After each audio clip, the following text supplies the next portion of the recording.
In conclusion, I wish to do the ceremony for the all-encompassing yoga mind. So I also do reflect on this all-encompassing yoga mind on a daily basis, and I think that it'll be useful for my Dharma friends, you, my Dharma friends as well.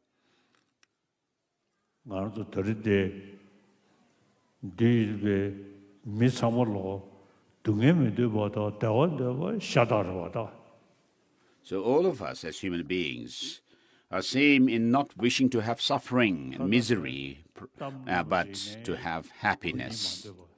We do not want to hear bad news, but good news is what we wish to hear. So this is our nature. This we naturally want. So if you keep a good heart within yourself, everyone will love you. Whereas if you are arrogant and jealous, then you may expect praise from others, but it's difficult to gain. If you be a good-hearted, warm-hearted person, people will naturally praise you. Whereas if you are full of, if you maintain within yourself jealousy, pride, and arrogance, and still expect praise from others, that's wrong. So it's very important to have a good heart. And so Master Chandrakirti says in his Madhyamaka Avatara, I pay homage to compassion at the outset, because it is the seed of the harvest of enlightenment. The excellent harvest of the fully enlightened state of Buddhahood. And then it is like the seed. It is also like the water and manure that is needed in the middle. And so compassion is the root of our peace. And so if you have compassion, so this compassion alone is the source of the excellent harvest of Buddhahood, and it is the seed of the Bodhisattva path, as well as to enhance it further, the path further. It is like the water and manures. And so we should pay attention to compassion well. So I make compassion my primary practice, and it's very beneficial. So for your health as well, it is very beneficial, very helpful. And for peace of mind as well, very helpful. So for all of us, compassion, practicing compassion is very good, important.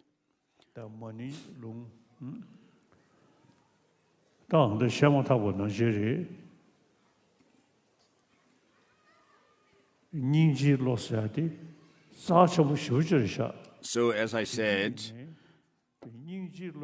compassion is very precious. Even animals, when they are in compassionate with each other, even dogs will not bark at each other.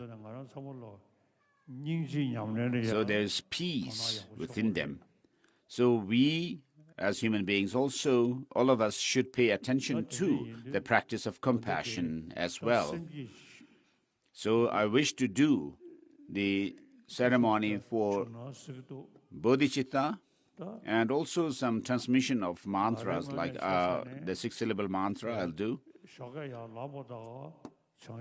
So as soon as I wake up in the morning, I reflect on bodhicitta based on the reflection on compassion, and then whatever things there are, though they appear as if they have some kind of objective, independent existence, but when I think through and see that they do not exist that way,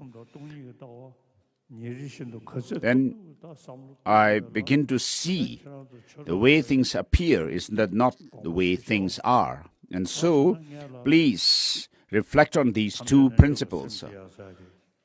So we'll go through this all-encompassing yoga mind.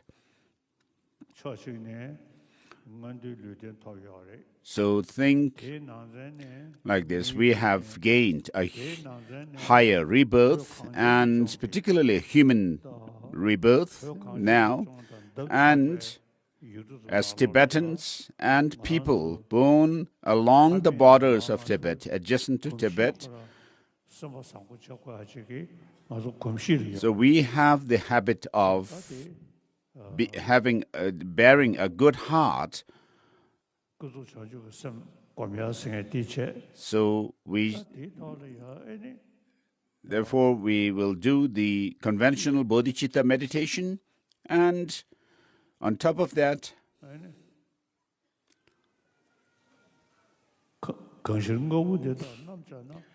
if you analyze things, you will never find things to have any independent objective existence, but they exist conventionally. But that conventional existence should not be put to the test of reasoning as such. Should not be subject to critical analysis. So that is about emptiness. And so, as I said, bodhicitta, which is also a mind that thinks of benefiting others. So please think of benefiting others. Think of bodhicitta. I'm giving you a teaching here, but when it comes to bodhicitta, bodhicitta is that factor which helps others as well as oneself. For your own interest, bodhicitta helps. For the interest of others, to fulfill the interest of others, bodhicitta helps. And therefore, bodhicitta helps oneself and others in the short term as well as long term. So we are born as Tibetans, and then there are people who are born along the borders of Tibet, and then there are people who have come from other parts of the world, Western nations, and they admire me.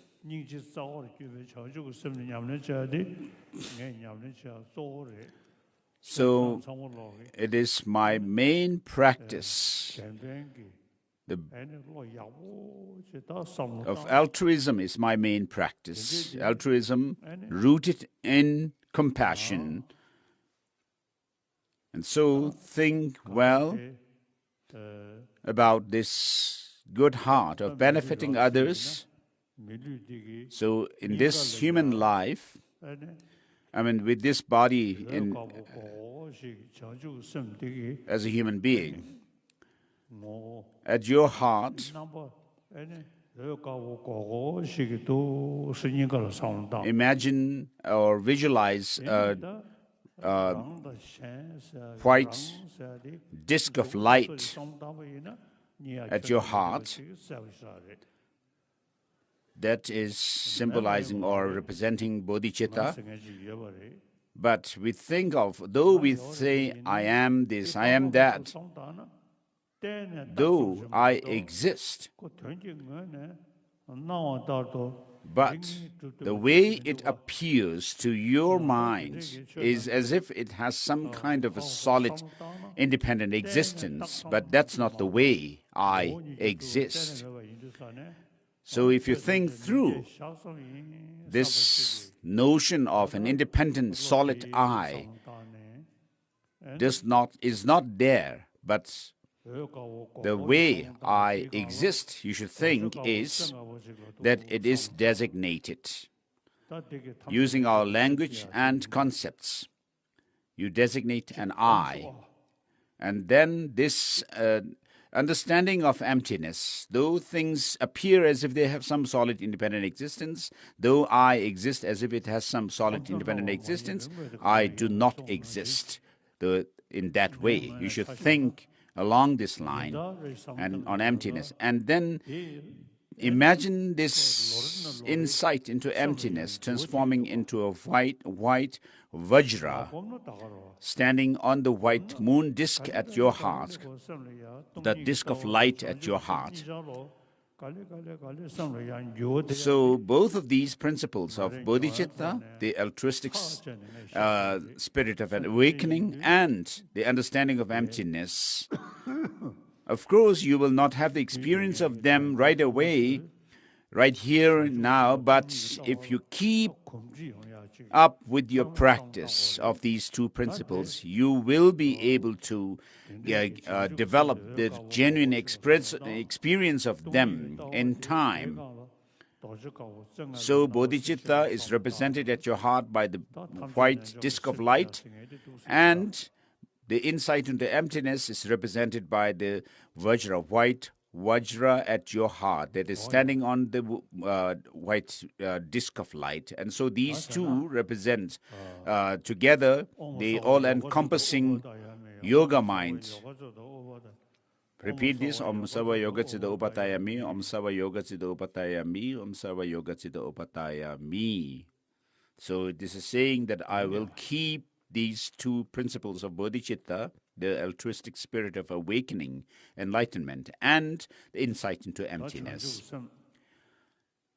So, to the best of your ability, you should meditate on bodhicitta, and then imagine it transforming into a white disk of light at your heart, and the insight into emptiness also, to the best of your ability, you should develop it and gain this insight.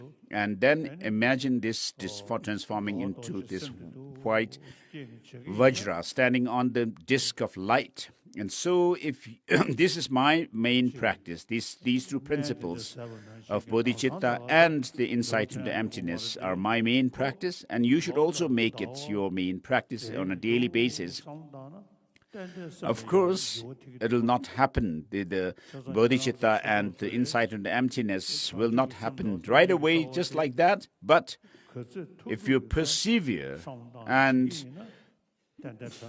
to the best of your ability, keep practicing them, this will definitely be beneficial to you. So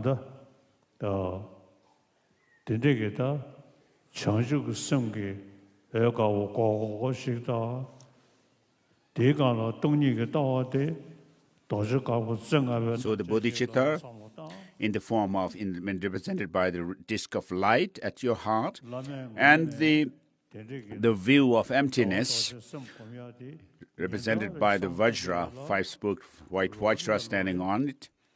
These two principles, on the part of this person, your teacher, your lama,